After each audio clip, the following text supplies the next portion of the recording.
আপনি জীবনে নামাজ পড়েন না, আল্লাহর বিধান মানেন না, কিন্তু আপনি আমাকে মারা গেছেন, আমাকে ডাইকে আইনি বলছেন হুজুর জানাজা পড়াই দেন, কবরে লাশটা শোয়াই দেন।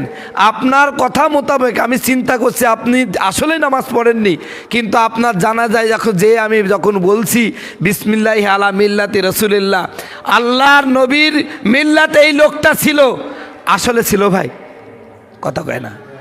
আপনি কিন্তু বাধ্য করে আমাকে মিথ্যা কথা বলাচ্ছেন ওই জানাজার ফিল্ডে, কবরের কাছে যাই মিথ্যা কথা আপনি জোর করে বলাচ্ছেন, জোর করে বলাচ্ছেন না।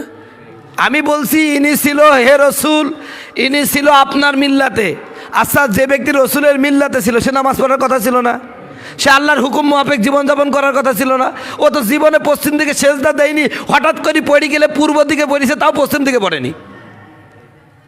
আপনি আমাকে আজকে ইমামতি ছুটি যাবে এই ভয়ে আমাকে দিয়ে মিথ্যা কথা বলালেন কবরে বিসমিল্লাহি আলা মিল্লাতি রাসূলিল্লাহ।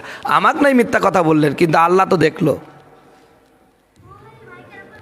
হুজুর বিসমিল্লাহি আলা মিল্লাতি রাসূলিল্লাহ বললেই যে আপনি জান্নাত চলে যাবেন এটা না, বরং হুজুরেরও খবর আছে তুই মিথ্যি কথা বললি কে, ঠিক কিনা? এই জন্য প্রিয় ভাইরা আমার, আপনার যেন এমন না হয় যে আপনার ওই যে জন্মের সময় একামত হয়েছে, আজান একামত হয়েছে, আর আজান একামতের মধ্যে কি আর কোনো কিছু হয়, ইমাম সাহেব আল্লাহু আকবার বলে দিল, আর জীবনে সেজদা মারেননি।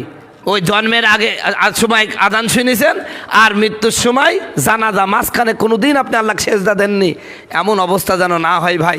আর এমন অবস্থা হয়ে আমি জানাজা পড়ালেও হয়তো বা আপনার কারণে আল্লাহ আমাকেও ধরতে পারে। এই জন্য আপনাদেরকে বলছি ভাই, নামাজ পড়েন, নামাজ পড়েন, নামাজ পড়েন। আল্লাহ কবুল করে চলবেন, আমিন।